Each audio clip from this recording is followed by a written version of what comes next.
السلام علیکم۔ کاشانہ بصیرت یوٹیوب چینل میں آپ کو خوش آمدید کہتے ہیں۔ یہ انتہائی مستند کتاب من لا یحضر الفقی آپ کی خدمت میں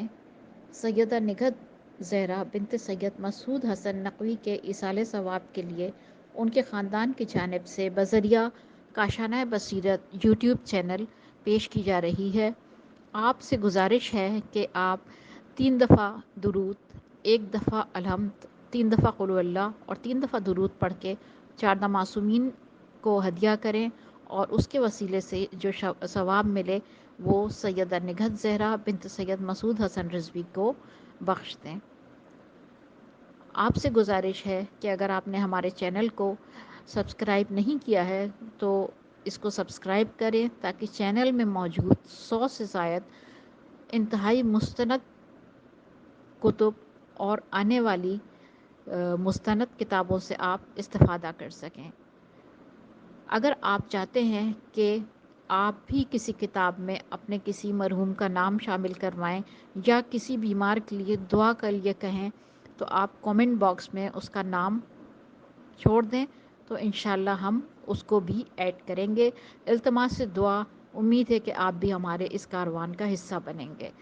بسم اللہ الرحمن الرحیم۔ السلام علیکم سامعین، امید ہے آپ سب خیریت سے ہوں گے۔ ہم کاشانہ بصیرت کے یوٹیوب چینل پہ مل کر جس کتاب کو پڑھ رہے ہیں اس کا نام ہے من لا یحضر الفقی کی جلد 2 اور جس کے مؤلف ہیں الشیخ الصدوق، اور یہ ہے ریڈنگ کا پارٹ نمبر 4۔ اس ریڈنگ کی نشست میں ہم جو کچھ پڑھیں گے، جن ابواب کے میں ان کے نام آپ کو آغاز میں بتاتی چلوں۔ ہم جانیں گے خمس کے بارے میں، اس کے بعد کھیتی کاٹنے اور پھل توڑنے کا حق، یہ بھی ہم اس کے بارے میں جانیں گے۔ پھر ہے حق معلوم اور عاریتاً کوئی شے لینے والے کا حق۔ پھر ہم دیکھیں گے خراج اور جزیہ کے حوالے سے، اور اگر ٹائم ہوا اور ہم اس کو مکمل کر سکے تو داد و دہش اور نیکی کرنے کی فضیلت، اس کے بارے میں بھی ہم بہت ساری معلومات جانیں گے جو کہ ائمہ علیہم السلام کی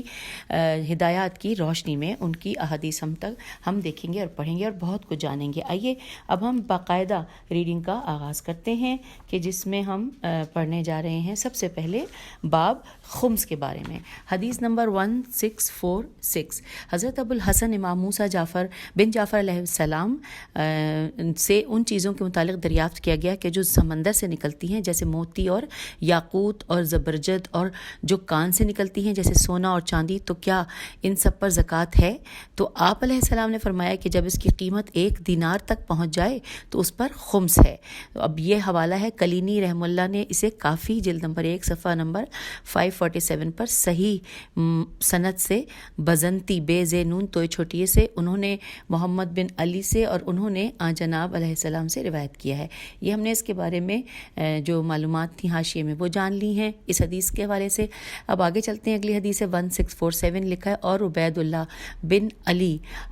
حلبی نے حضرت امام جعفر صادق علیہ السلام سے خزانے کے متعلق دریافت کیا کہ اس میں کتنا ہے، تو آپ علیہ السلام نے فرمایا کہ اس میں خمس 5واں حصہ ہے، اور پوچھا معاون کیا کتنا ہے؟ معاون میم عین الف نہیں، معادن میم عین الف دال نون لگ رہا ہے یہ مجھے، کتنا ہے؟ تو آپ علیہ السلام نے فرمایا کہ خمس 5واں حصہ، اور سیسا پیتل و لوہا کو جو کچھ معدن سے نکلتا ہے اس میں سے کتنا؟ تو فرمایا کہ ان میں سے بھی اتنا ہی لیا جائے گا جتنا سونے اور چاندی کی کان سے لیا جاتا ہے۔ آگے چلتے ہیں، حدیث نمبر 1648، حسن بن محبوب نے عبداللہ بن سنان سے روایت کی ہے۔ ان کا بیان ہے کہ میں نے حضرت امام جعفر صادق علیہ السلام کو فرماتے ہوئے سنا۔ آپ علیہ السلام فرما رہے تھے کہ خمس نہیں ہے، لیکن خاص کر کے صرف اموال غنیمت میں۔ اگلی حدیث ہے 1649، احمد بن محمد بن ابو نصر نے حضرت ابو الحسن امام رضا علیہ السلام سے روایت کی ہے کہ اس کا بیان ہے کہ میں نے ان جناب سے دریافت کیا کہ خزانے میں سے کتنی رقم پر خمس واجب ہے، تو آپ علیہ السلام نے فرمایا کہ جتنی پر زکوٰۃ واجب ہوتی ہے اتنی ہی رقم پر خمس بھی واجب ہے۔ اگلی حدیث ہے 1650، محمد بن مسلم نے حضرت امام محمد باقر علیہ السلام سے ملاحت میم لام الف ہیتے کے متعلق دریافت کیا، تو آپ علیہ السلام نے فرمایا کہ ملاحت سے تمہاری کیا مراد ہے؟ میں نے عرض کیا کہ نمکین زمین میں پانی جمع ہو جاتا ہے اور پھر وہاں خشک ہو کر نمک بن جاتا ہے۔ آپ علیہ السلام نے فرمایا یہ بھی معدن کے مانند ہے اور اس میں خمس ہے۔ تو میں نے عرض کیا کہ اور گندھک اور تیل جو زمین سے نکلتا ہے، تو آپ نے فرمایا کہ یہ اور اس کے مثل تمام چیزوں میں خمس ہے۔ اگلی حدیث ہے 1651۔ حضرت امام جعفر صادق علیہ السلام نے ارشاد فرمایا بے شک اللہ کے سوا کوئی اللہ نہیں جس نے ہم لوگوں پر صدقہ حرام کر دیا، تو ہم لوگوں کے لیے خمس کا حکم نازل فرما دیا اور لوگوں کو خمس دینا فرض ہے، اور یہ ہم لوگوں کے لیے اللہ کا کرم اور تحفہ ہے اور حلال ہے۔ پھر 1652 حدیث کا نمبر ہے، ابو بصیر سے روایت کی گئی ہے، ان کا بیان ہے کہ ایک مرتبہ میں نے حضرت امام محمد باقر علیہ السلام سے عرض کیا کہ کم سے کم وہ کیا چیز ہے کہ جس سے بندہ جہنم میں داخل کر دیا جائے گا؟ تو آپ علیہ السلام نے فرمایا کہ جو شخص یتیم کا مال 1 درہم بھی کھائے گا وہ جہنم میں داخل ہوگا، اور ہم لوگ بھی یتیم ہیں۔ ساتھ ساتھ لکھا ہے 1653۔ اور زکریا بن جعفی جیم اینڈ فے چھوٹیے نے حضرت امام جعفر صادق علیہ السلام سے روایت کی ہے کہ اللہ تعالیٰ کے اس قول کے مطابق، جو اللہ تعالیٰ کا یہ قول ہے وہ سورہ انفال کی آیت نمبر 41 ترجمہ، اور جان لو کہ جو نفع تم کسی چیز سے حاصل کرو تو اس میں 5واں حصہ اللہ اور رسول صلی اللہ علیہ وآلہ وسلم اور رسول صلی اللہ علیہ وآلہ وسلم کے قرابت داروں اور یتیموں، مسکینوں اور پردیسیوں کا ہے۔ یہاں پہ ترجمہ مکمل ہوا جو کہ سورہ انفال کی آیت نمبر 41 کا تھا۔ آئیے آگے چلتے ہیں۔ لکھا ہے آپ علیہ السلام نے فرمایا کہ اللہ کا 5واں حصہ تو یہ رسول صلی اللہ علیہ وآلہ وسلم کے لیے ہے، وہ اسے راہ خدا میں صرف کریں گے، اور رسول صلی اللہ علیہ وآلہ وسلم کا 5واں حصہ تو رسول صلی اللہ علیہ وآلہ وسلم کے اقربا کے لیے ہے، اور ذی قربا کا 5واں حصہ تو وہ رسول صلی اللہ علیہ وآلہ وسلم کے اقربا کے لیے ہے، اور یتامہ سے اہل بیت رسول صلی اللہ علیہ وآلہ وسلم کے یتامہ مراد ہیں۔ تو یہ چاروں حصے رسول صلی اللہ علیہ وآلہ وسلم کے قرابت داروں کے لیے ہیں۔ اب رہ گئے مساکین اور ابن سبیل، تو تم کو معلوم ہے کہ ہم لوگ صدقہ نہیں کھاتے اور یہ ہم لوگوں کے لیے حلال نہیں ہے، پس یہ بھی لازماً ہمارے مساکین اور ابن سبیل کے لیے ہے۔ اگلی حدیث کا نمبر ہے 1654۔ لکھا ہے کہ اور امام رضا علیہ السلام کی توقیعات تے و قافیے عین الف تے اور بریکٹ میں لکھا ہے تحریروں میں جو آپ علیہ السلام نے ابراہیم محمد بن حمدانی کو تحریر فرمایا کہ تمام اخراجات بریکٹ میں لکھا ہے واجبات و مستحبات بریکٹ کلوز کے بعد جو بچے گا اس میں سے خمس نکالا جائے گا۔ اگلی حدیث ہے 1655۔ اور ابو عبیدہ حزا ہے زال پہ تشدید ہے الف حمزہ حزا نے حضرت امام محمد باقر علیہ السلام سے روایت کی ہے کہ آپ علیہ السلام نے فرمایا کہ جو بھی کافر زمیں کسی زال میم چھوٹی ہے زمیں کسی مسلمان سے زمین خرید کرے تو اس پر خمس ہے۔ اگلی حدیث کا نمبر ہے 1656۔ محمد بن مسلم نے ان دونوں ائمہ علیہم السلام میں سے کسی ایک سے روایت کی ہے کہ آپ علیہ السلام نے فرمایا کہ قیامت کے دن لوگ سب سے زیادہ شدید مصیبت میں اس وقت گرفتار ہوں گے جب خمس کے حقدار لوگ کھڑے ہو کر کہیں گے کہ پروردگار ہمارا حق خمس۔ تو ویسے ہم لوگوں نے اپنے شیعوں کے لیے یہ حلال و مباح کر دیا ہے تاکہ ان کی ولادت طیب اور پاک ہو، اور یہاں پر حوالہ ہے کلینی نے جلد نمبر 1 صفحہ نمبر 546 اور شیخ نے تہذیب جلد نمبر 1 صفحہ نمبر 388 اور فقہ کی کچھ کتابوں میں ان کی ولادت کی جگہ ان کی اولاد ہے۔ نیکسٹ حدیث ہے 1657 نمبر ہے۔ اور امیر المومنین علیہ السلام کی خدمت میں ایک شخص نے آ کر عرض کیا یا امیر المومنین علیہ السلام میں نے خوب مال کمایا اور اس بات کو نہیں دیکھا کہ حلال کیا ہے حرام کیا ہے، کیا میرے لیے توبہ کی کوئی شکل ہے؟ تو آپ علیہ السلام نے فرمایا کہ اس مال کا خمس میرے پاس لاؤ، اور وہ سارے مال کا 5واں حصہ لایا۔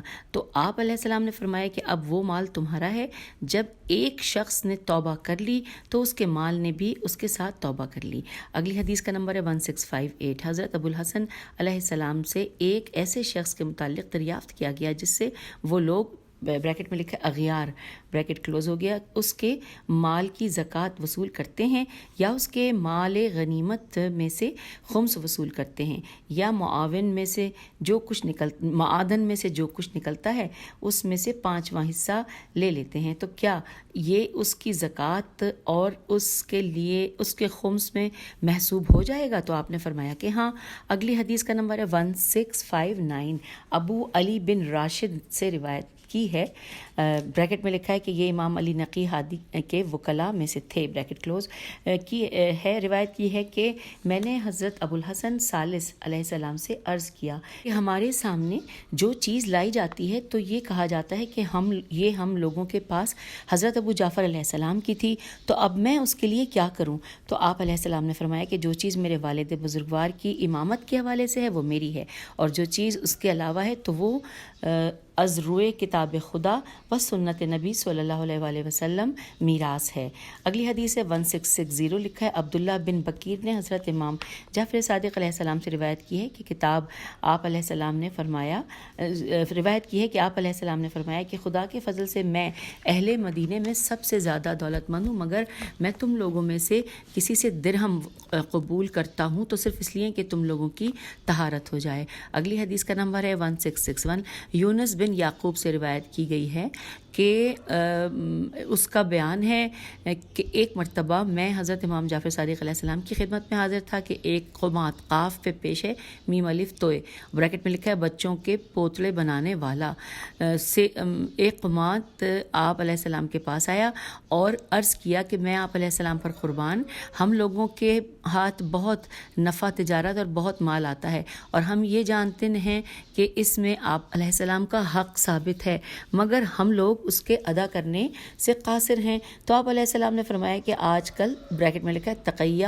بریکٹ کلوز کے دور میں اگر ہم تم لوگوں سے اس کا مطالبہ کریں تو انصاف کی بات نہ ہوگی۔ اب یہاں پہ یہ مکمل ہو گئی حدیث۔ اگلی حدیث لکھی ہے 1662 نمبر ہے اس کا، علی بن محزیار سے روایت ہے، اس کا بیان ہے کہ میں نے حضرت امام محمد باقر علیہ السلام کی وہ تحریر پڑھی جو آپ علیہ السلام نے ایک شخص کے خط کے جواب میں تحریر فرمایا تھا۔ اس میں اس نے درخواست کی تھی کہ مال خمس میں سے جو ہم نے کھایا پیا ہے اسے معاف فرما دیں، تو آپ علیہ السلام نے خود اپنے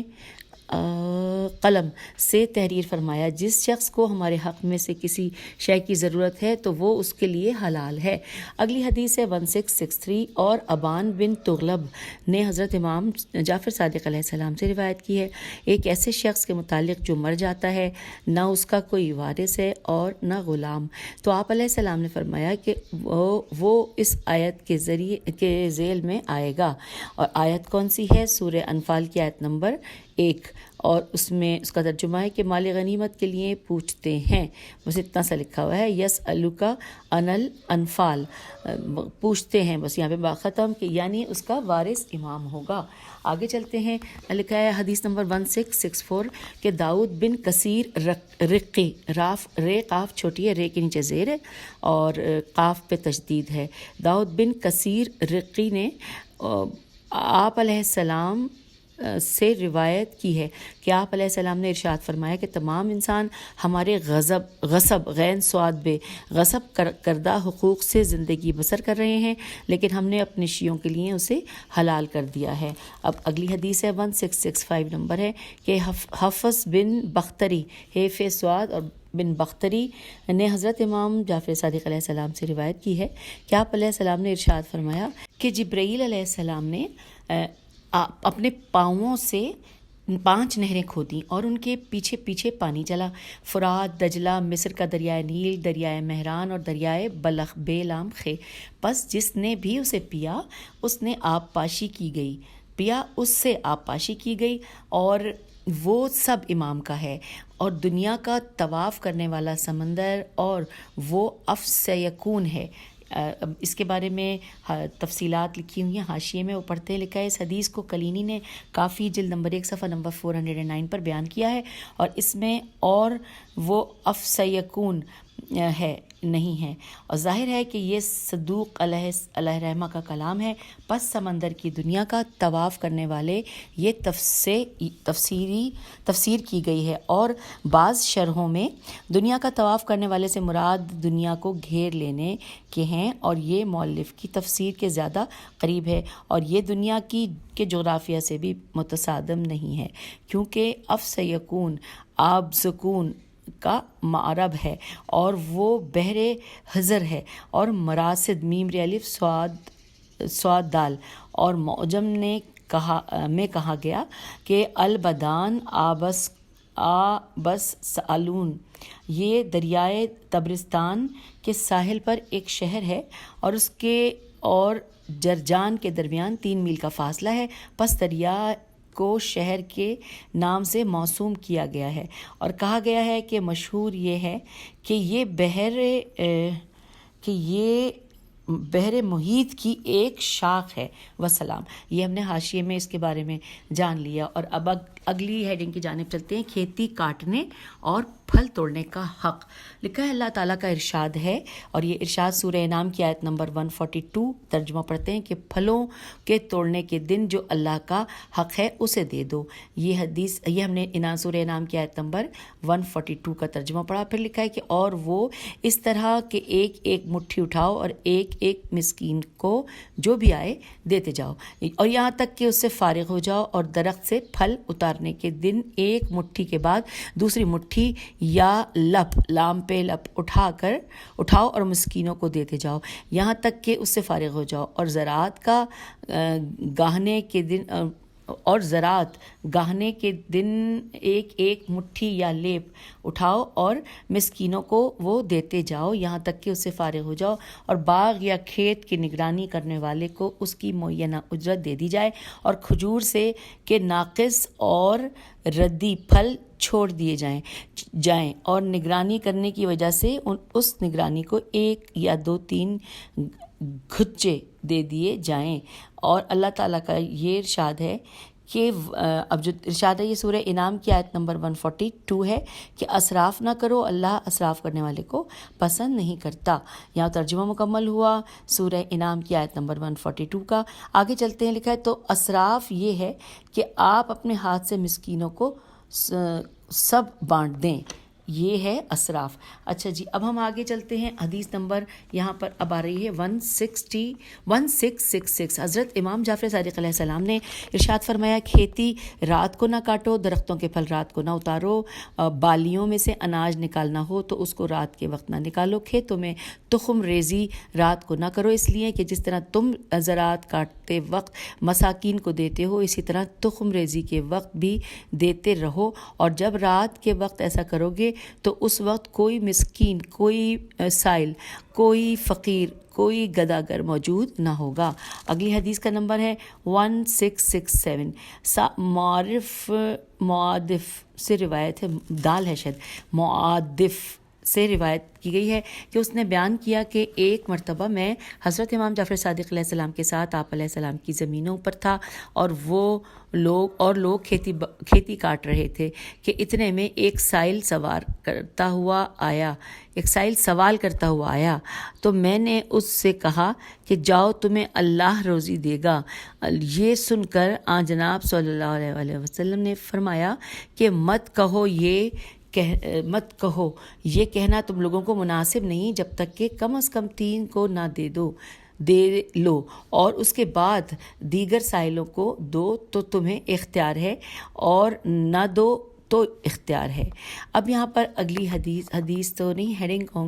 ہیڈنگ شروع ہو رہی ہے نہ کہ معلوم اور عاریتن کی کوئی شے لینے والے کا حق۔ آئیے پڑھتے ہیں، حدیث کا نمبر ہے 1668۔ سماعہ نے حضرت امام جعفر صادق علیہ السلام سے روایت کی ہے کہ آپ علیہ السلام نے فرمایا، حق معلوم سے مراد زکوٰۃ نہیں، یہ وہ چیز ہے جو تم اپنے مال میں سے چاہتے ہو تو ہر جمعے کو اور چاہتے ہو تو ہر مہینے نکالتے ہو، اور صاحب بزرگی کو اس کی بزرگی کی داد ملے گی۔ اور اللہ تعالیٰ کا ارشاد ہے، جو یہ اللہ تعالیٰ کا ارشاد ہے سورہ بقرہ کی آیت نمبر 271 ترجمہ، اور چھپا کر فقیروں کو دو تو یہ تمہارے لیے سب سے بہتر ہے۔ ترجمہ مکمل ہو گیا. تو اس سے مراد بھی زکوٰۃ نہیں، اور کسی کو کوئی چیز عاریتاً دینا یہ بھی زکوٰۃ نہیں. یہ وہ نیکی ہے جو تم خود کرتے ہو. یہ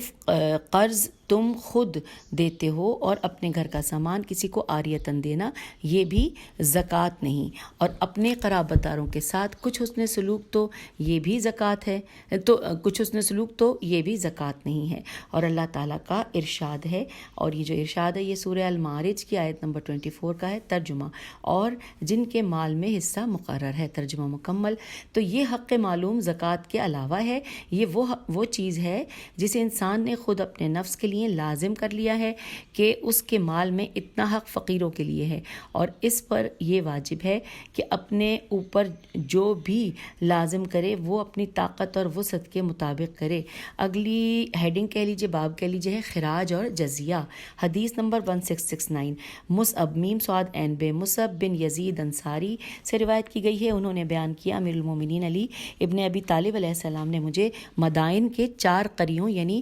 بہقابا ذات بریکٹ میں لکھا ہے اعلیٰ و اوسط و داسفل بریکٹ کلوز، اور بحر سیر اور نہر جوبر اور نہر الملک پر عامل مقرر فرمایا، اور مجھے حکم دیا کہ کافران زمیں پر جزیہ اور خراج مقرر کرنا. گھنی کھیتی پر فی جریب جیم ریبے 1.5 درہم، اور اوسط کھیتی پر فی جریب 1 درہم، اور ہلکی کھیتی پر فی جریب 2 سلس سے لام سے 2 یعنی بریکٹ میں لکھا ہے 2/3، اور ہم اور انگور کی کاشت پر فی جریب 10 درہم، اور کھجور کی کاشت پر فی جریب 10 درہم، اور وہ باغات کے جن میں کھجور اور دوسرے درخت بھی ہیں فی جریب 10 درہم.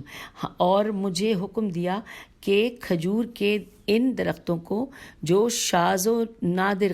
قریہ سے باہر ہیں راہ گیروں اور مسافروں کے لیے چھوڑ دوں، اور ان پر کوئی مال گزاری نہ لوں. اگلے پیراگراف میں لکھا ہے اور مجھے حکم دیا کہ میں ان کسانوں اور کاشتکاروں پر جو برازین بیر الف زال یہ نون بریکٹ میں لکھا ہے عراقی گھوڑوں بریکٹ کلوز اور سواری کرنے اور سونے کی انگوٹھیاں پہنتے ہیں جزیہ فی کس 48 درہم، اور اوسط درجے کے تاجروں پر فی کس 24 درہم، اور نچلے طبقے کے لوگوں اور فقیروں نے فی کس 12 درہم وصول کرو. راوی کا بیان ہے کہ میں نے ایسا ہی کیا تو 1 سال میں 18 لاکھ درہم وصول ہوئے.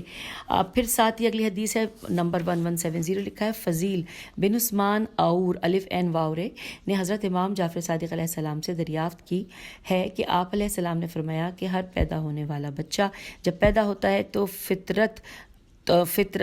بریکٹ میں لکھا ہے کہ توحید اسلام بریکٹ کلوز فطرت پر ہی ہوتا ہے، مگر اس کے ماں باپ اس کو یہودی و نصرانی اور مجوسی بنا دیتے ہیں، اور رسول اللہ صلی اللہ علیہ وآلہ وسلم نے جو ان کی ذمہ داری اور ان سے جزیہ وصول کرنا قبول فرمایا تو ان کے رؤساء اور سربر آوردہ لوگوں نے سے یہ اقرار لے لیا کہ وہ آئندہ اپنی اولاد کو یہودی اور نصرانی نہیں بتائیں گے، مگر آج کا کل کافرانے زمیں کی اولاد زمیں نہیں ہے. اگلی حدیث ہے 1671 اور علی بن رعائب کی روایت میں ہے، انہوں نے زرارہ سے اور انہوں نے حضرت امام جعفر صادق علیہ السلام سے روایت کی ہے کہ رسول اللہ صلی اللہ علیہ وآلہ وسلم نے اہل ذمے کا جزیہ اس عہد و پیمان پر قبول فرمایا کہ آئندہ وہ لوگ نہ سود کھائیں گے اور نہ سور کا گوشت کھائیں گے اور نہ اپنی بہنوں اور بھتیجیوں اور بانجیوں سے نکاح کریں گے، اور جو ایسا کرے گا اسے سے اللہ اور اس کا رسول بری ذمہ ہوگا. نیز فرمایا کہ مگر آج کل ان کے لیے کوئی ذمہ داری نہیں ہے. اگلی حدیث کا نمبر ہے 1672. حریز نے زرارہ سے روایت کی ہے کہ ایک مرتبہ میں نے حضرت امام جعفر صادق علیہ السلام کی خدمت میں عرض کیا کہ اہل کتاب پر جزیہ کی حد کیا ہے اور کیا ان کے لیے کوئی ایسی طے شدہ بات ہے کہ ان کو چھوڑ کر کچھ اور نہیں کیا جا سکتا؟ تو آپ نے فرمایا یہ امام کی ثوابدید پر ہے کہ ان کے اموال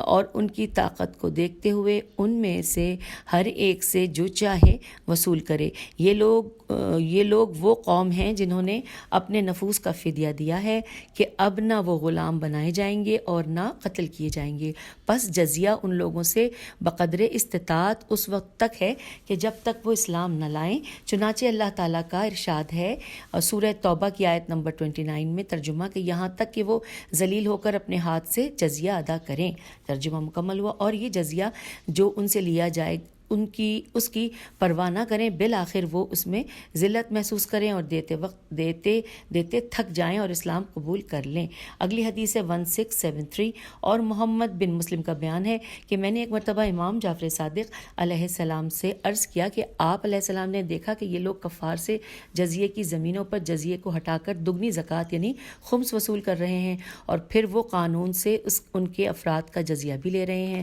کیا ان لوگوں سے وصول کے لیے کوئی چیز مقرر نہیں؟ تو آپ علیہ السلام نے فرمایا کہ ان لوگوں نے خود اپنی ذات کے لیے یہ منظور کر لیا ہے، لیکن امام کے لیے یہ جائز نہیں ہے کہ ان سے جزیے سے زائد کچھ لے۔ اگر امام چاہے تو ان پر فی نفر کچھ رکھ لے، مگر پھر ان کے اموال پر کچھ مقرر کر دے، پھر ان کے نفوس پر فی کس کچھ نہ لے گا۔ میں نے عرض کیا یہ خمس؟ تو آپ علیہ السلام نے فرمایا یہ وہ چیز ہے کہ اسی پر رسول اللہ صلی اللہ علیہ وسلم نے ان لوگوں سے صلح کر لی تھی۔ اگلی حدیث کا نمبر ہے 1674۔ محمد بن مسلم نے حضرت امام محمد باقر علیہ السلام سے روایت کی کہ آپ علیہ السلام سے دریافت کیا گیا کہ اہل جزیہ سے جزیہ کے علاوہ ان کے اموال اور مویشیوں پر کچھ اور بھی لیا جائے گا؟ تو آپ علیہ السلام نے فرمایا کہ نہیں۔ اگلی حدیث کا نمبر ہے 1675۔ نیز محمد بن مسلم کا بیان ہے کہ میں نے حضرت امام جعفر صادق علیہ السلام سے اہل ذمہ کے صدقات کے متعلق اور ان کی شراب اور سور کے گوشت اور مردار کی قیمتوں میں سے جو جزیہ لیا جائے گا اس کے متعلق دریافت کیا۔ تو آپ علیہ السلام نے فرمایا کہ ان کے اموال میں ان سے جزیہ لیا جائے گا اور سور کے گوشت کی اور شراب کی قیمتوں ہی میں سے لیا جائے گا۔ پھر لکھا ہے کہ اور جب ان سے لیا جائے گا تو اس کا عذاب انہی لوگوں کی گردن پر ہوگا اور مسلمانوں کے لیے اس کی قیمت حلال ہوگی جو ان سے بطور جزیہ وصول کیا جائے گی۔ اگلی حدیث کا نمبر ہے 1676۔ طلحہ بن زید نے حضرت امام جعفر صادق علیہ السلام سے روایت کی ہے کہ آپ علیہ السلام نے فرمایا کہ یہ ایک سنت جاریہ ہے کہ جو شخص اپنے ہوش و حواس میں نہ ہو اور جس کی عقل میں فطور ہو اس سے جزیہ وصول نہیں کیا جائے گا۔ اگلی حدیث کا نمبر ہے 1677۔ اور حفص بن غیاث کا بیان ہے کہ میں نے حضرت امام جعفر صادق علیہ السلام سے دریافت کیا کہ عورتوں سے جزیہ کیسے ساقط ہو گیا اور کیسے ان سے یہ جزیہ اٹھا لیا گیا؟ تو آپ علیہ السلام نے فرمایا اس لیے کہ رسول اللہ صلی اللہ علیہ وسلم نے دارالحراب میں بھی عورتوں اور بچوں کے قتل کو منع فرمایا ہے، سوائے اس موقع کے کہ جب وہ خود قتال کر رہی ہوں، اور اگر وہ قتال کر رہی ہوں تو ان کے قتل سے اگر تمہیں خلل کا خوف نہ ہو تو حتی الامکان ہاتھ روکو۔ تو جب رسول اللہ صلی اللہ علیہ وسلم نے دارالحراب میں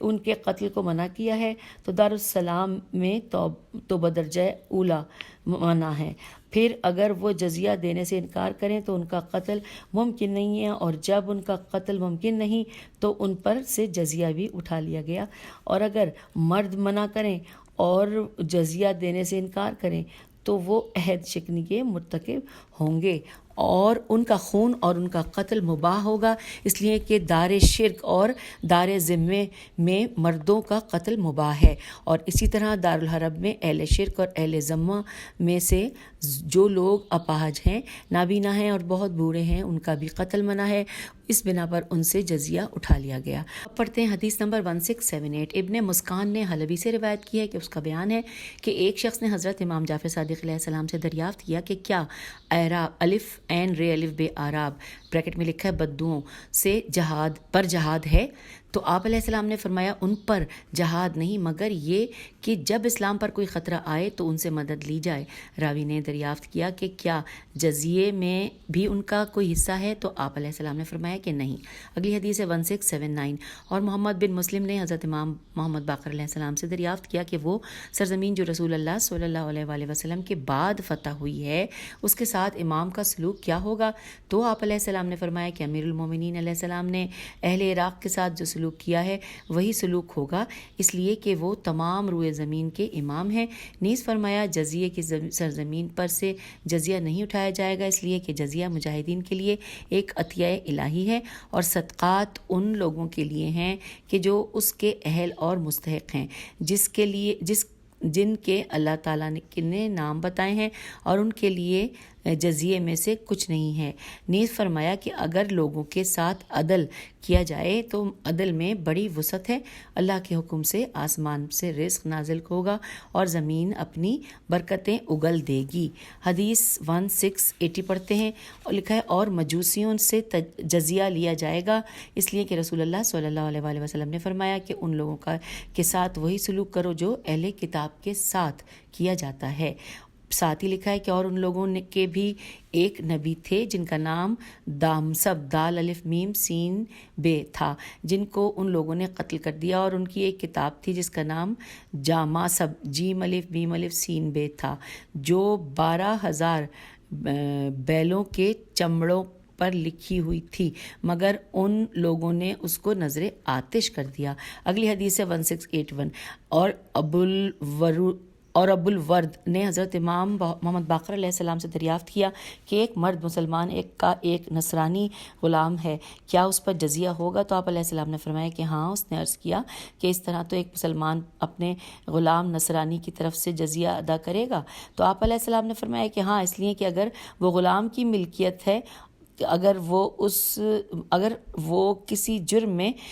ماخوذ ہوگا تو مالک ہی اس کی طرف سے تاوان اور جرمانہ ادا کرے گا۔ آئیے ہم نے یہ پڑھ لیا، اب ہم اگلا باب پڑھنا آغاز کرنے جا رہے ہیں۔ ہیڈنگ کہ داد و دہش اور نیکی کرنے کی فضیلت، آئیے جانتے ہیں۔ حدیث ہے 1682 رسول اللہ صلی اللہ علیہ وآلہ وسلم نے ارشاد فرمایا سب سے پہلے جنت میں نیکی اور اس کا کرنے والا داخل ہوگا، اور وہی سب سے پہلے میرے پاس حوض کوثر پر وارد ہوگا۔ اور حوالہ ہے کلینی نے کافی جلد نمبر 4 اور صفحہ نمبر 28 پر اسے روایت کیا ہے۔ اگلی حدیث ہے 1683 نیزاں جناب علیہ السلام نے فرمایا کہ دنیا میں نیکی کرنے والا آخرت میں بھی نیکی کرنے والا ہوگا۔ حوالہ ہے کلینی نے جلد نمبر 4 صفحہ نمبر 29 پر یہ عبارت نقل کرنے کے بعد اضافہ کیا ہے، اس نے ان سے کہا جائے گا کیونکہ تمہارے گناہ معاف کر دیے گئے ہیں تو اپنی نیکیاں جس کو چاہو دے دو۔ پھر لکھا ہے کہ اور اس کی تفسیر یہ ہے کہ جب قیامت کا دن ہوگا تو نیکی کرنے والوں سے کہا جائے گا کہ تم اپنی نیکیاں جس شخص کو چاہو ہبہ کر دو اور جنت میں چلے جاؤ۔ اور اس بات کا حوالہ لکھا ہے اس میں حاشیے میں کہ ظاہر ہے کہ مؤلف رحم اللہ نے یہ تفسیر اس حدیث سے کی ہے جو ہم نے کافی سے نقل کی ہے۔ آئیے اگلی حدیث پڑھتے ہیں۔ 1684 نمبر ہے۔ نیز آپ علیہ السلام نے فرمایا کہ ہر نیکی ایک صدقہ ہے اور نیک کام کا راستہ بتانے والا ویسا ہی ہے جیسا وہ نیک کام کرنے والا ہے، اور کسی فریاد کرنے والے کی فریاد کو پہنچنے والے کو اللہ تعالیٰ پسند فرماتا ہے۔ اگلی حدیث کا نمبر ہے 1685 حضرت امام جعفر صادق علیہ السلام نے ارشاد فرمایا ہر شخص کے ساتھ نیکی کرو، اگر وہ اس کا اہل ہے تو ٹھیک، ورنہ تم تو نیکی کرنے کے اہل ہو۔ اگلی حدیث ہے 1686 نیز آن جناب علیہ السلام نے فرمایا کہ اگر کسی مومن نے اپنے کسی برادر کے ساتھ حسن سلوک کیا تو گویا اس نے رسول اللہ صلی اللہ علیہ وآلہ وسلم کے ساتھ حسن سلوک کیا۔ اگلی حدیث ہے 1687 نیز آپ علیہ السلام نے فرمایا کہ حسن سلوک ایسی شے ہے جو زکوٰۃ کے علاوہ ہے، لہٰذا نیکی کر کے اور رشتہ داروں کے ساتھ حسن سلوک کر کے اللہ تعالیٰ کا تقرب حاصل کرو۔ اگلی حدیث کا نمبر ہے 1688 نیز آپ علیہ السلام نے فرمایا کہ میں نے معروف بریکٹ میں لکھا ہے یعنی نیکی کو دیکھا ہے کہ وہ اپنے نام کی طرح نیک اور اچھی ہے، اور نیکی کرنے سے افضل کوئی اور چیز نہیں سوائے اس نیکی کے ثواب کے، اس لیے کہ اسی ثواب کے مقصد سے نیکی کی جاتی ہے، اور ایسا نہیں کہ جو شخص لوگوں کے ساتھ نیکی کرنا چاہتا ہے وہ اسے کر بھی ڈالے، اور ایسا نہیں کہ جو شخص نیکی کرنے کی طرف راغب ہے وہ اس پر قدرت بھی رکھتا ہو، اور ایسا کرنے کی ہر وہ شخص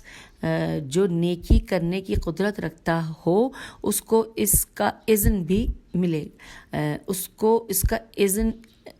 ملے، جی یہ لکھا ہے مگر جب رغبت اور قدرت اور اذن سب جمع ہو جائیں تو طالب و مطلوب دونوں کے لیے خوش بختی مکمل ہو جاتی ہے۔ اگلی حدیث کا نمبر ہے 1689۔ حضرت امام محمد باقر علیہ السلام نے ارشاد فرمایا، لوگوں کے ساتھ نیکی کرنا انسان کو برائیوں اور مصیبتوں میں مبتلا ہونے سے بچاتا ہے۔ اگلی حدیث ہے 1690۔ رسول اللہ صلی اللہ علیہ وآلہ وسلم نے ارشاد فرمایا، بہترین صدقہ وہ ہے جو انسان خود مستغنی ہونے کے بعد کرے اور اس کو اپنے عیال سے شروع کرے، اور اوپر والا ہاتھ نیچے والے ہاتھ سے بہتر ہے، اور اپنے اہل و عیال کے گزارے بھر اگر کوئی شخص روک لے تو اللہ کے نزدیک وہ قابل ملامت نہیں ٹھہرے گا۔ آگے چلتے ہیں حدیث نمبر 1691 پہ۔ نیز جناب صلی اللہ علیہ وآلہ وسلم نے فرمایا، برکتیں اس گھر کی طرف جس سے کار خیر ہوتا ہے اس سے بھی زیادہ تیزی کے ساتھ پہنچتی ہیں جنہیں تیزی سے چھری اونٹ کے کوہان پر پہنچتی ہے،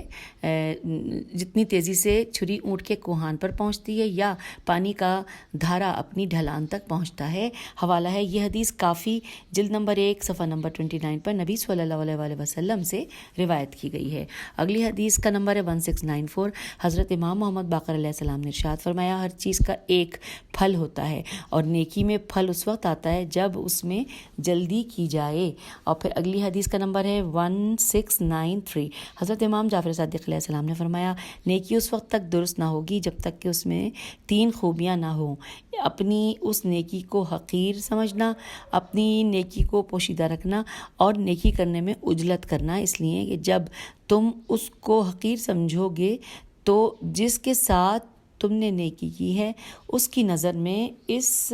نیکی کو تم بڑا کر لو گے، اور جب تم اس کو پوشیدہ رکھو گے تو یہ تمہارے طرف سے مکمل نیکی ہوگی، اور جب تم نیکی کرنے میں تعجیل کرو گے تو یہ نیکی لائق تہنیت اور مبارکباد ہوگی، اور اگر اس میں یہ تینوں خوبیاں نہیں ہیں تو اس کا ثواب باطل ہو جائے گا اور وہ ضائع ہو جائے گی۔ اگلی حدیث ہے 1694۔ اور جناب علیہ السلام نے مفضل بن عمر سے ارشاد فرمایا، اے مفضل، اگر تم یہ جاننا چاہتے ہو کہ ایک شخص خوشبخت ہے یا بدبخت تو یہ دیکھو کہ وہ کس کے ساتھ نیکی کر رہا ہے۔ اگر وہ ایسے کے ساتھ نیکی کر رہا ہے جو نیکی کا اہل ہے تو سمجھ لو کہ وہ خیر کی طرف ہے، اور اگر ایسے کے ساتھ نیکی کر رہا ہے جو اس کا اہل ہی نہیں تو سمجھ لو کہ اللہ تعالیٰ اس کے پاس اس کے لیے کوئی خیر و بہتری نہیں ہے، اللہ تعالیٰ کے پاس اس کے لیے کوئی خیر و بہتری نہیں ہے۔ اگلی حدیث کا نمبر ہے 1695۔ نیز فرمایا جناب علیہ السلام نے کہ اللہ تعالیٰ نے تمہارے اخراجات سے زیادہ جو تمہیں دیا ہے وہ اس لیے دیا ہے کہ تم اس کو وہاں صرف کرو کہ جہاں اللہ تعالیٰ نے صرف کرنے کو بتایا ہے، یہ اس کے لیے نہیں دیا کہ تم اس چیز کو ذخیرہ کر لو۔ اگلی حدیث کا نمبر ہے 1696۔ اور آپ علیہ السلام نے فرمایا کہ اگر لوگ اس طریقے سے مال حاصل کریں تو جس طرح اللہ تعالیٰ نے اسے حاصل کرنے کا حکم دیا ہے، اور پھر وہ مال ان چیزوں میں صرف کریں جس میں صرف کرنے کو اللہ تعالیٰ نے منع کیا ہے، تو یہ عمل اللہ تعالیٰ قبول کرے گا۔ اور اگر لوگ اس طرح سے مال حاصل کریں جس طرح سے حاصل کرنے کو اللہ نے منع کیا ہے، اور پھر اس مال کو ایسی چیزوں میں صرف کریں کہ جن میں صرف کرنے کا اللہ نے حکم دیا ہے، تو اللہ تعالیٰ کو وہ بھی قبول نہیں، سوائے اس کے کہ لوگ حق پر کمائیں اور حق پر خرچ کریں۔ اگلی حدیث ہے جو کہ سیکنڈ لاسٹ حدیث ہے آج کی ریڈنگ کی، 1697۔ رسول اللہ صلی اللہ علیہ وآلہ وسلم نے فرمایا کہ اگر کسی کو کسی سے کوئی نعمت ملے تو اس کو چاہیے کہ وہ اس کا بدلہ دے، اور اگر بدلہ دینے سے عاجز رہے تو اس کی طرف اس کی تعریف و ثنا کرے، اور اگر ایسا نہ کیا تو اس نے کفران نعمت کی۔ آگے چلتے ہیں، آخری حدیث ہے نمبر 1698۔ حضرت امام جعفر صادق علیہ السلام نے فرمایا کہ نیکی کی راہ کاٹنے والے پر اللہ لعنت کرے۔ تو دریافت کیا گیا کہ نیکی کی راہ کاٹنے والا کون ہے، تو آپ علیہ السلام نے فرمایا کہ فرمایا کہ یہ وہ شخص ہے جس کے ساتھ کوئی آدمی احسان کرے اور وہ اس کے احسان کو فراموش کر دے، تو گویا اس طرح اس نے اس آدمی کو روکا کہ آئندہ وہ آئندہ جی یہ لکھا ہے آئندہ وہ کسی اور کے ساتھ احسان نہ کرے. تو یوں سامعین آج کی ریڈنگ کی نشست سے اجازت چاہتے ہیں. یہ تھی ریڈنگ کا پارٹ نمبر تھا 4 اور ہم انشاءاللہ اس کے بعد اگلی ریکارڈنگ میں ملیں گے. ٹاپک بتاتی چلوں, قرض کے حوالے سے کچھ پوائنٹس ہیں. قرض دینے کا ثواب, باب قرض داروں کو مہلت کا ثواب, اور اسی طرح سے آگے بھی میت کی گلو خلاصی کرنے کا ثواب, پھر غریبوں کی مالی اعانت کا بوجھ اٹھانا, نعمت الہی کے ہمیشہ باقی رہنے کا سبب, سخاوت اور بخشش کی فضیلت. اسی طرح سے اور ٹاپکس ہوں گے جو ہم انشاءاللہ مل کر پڑھیں گے. اجازت دیجیے, خدا حافظ.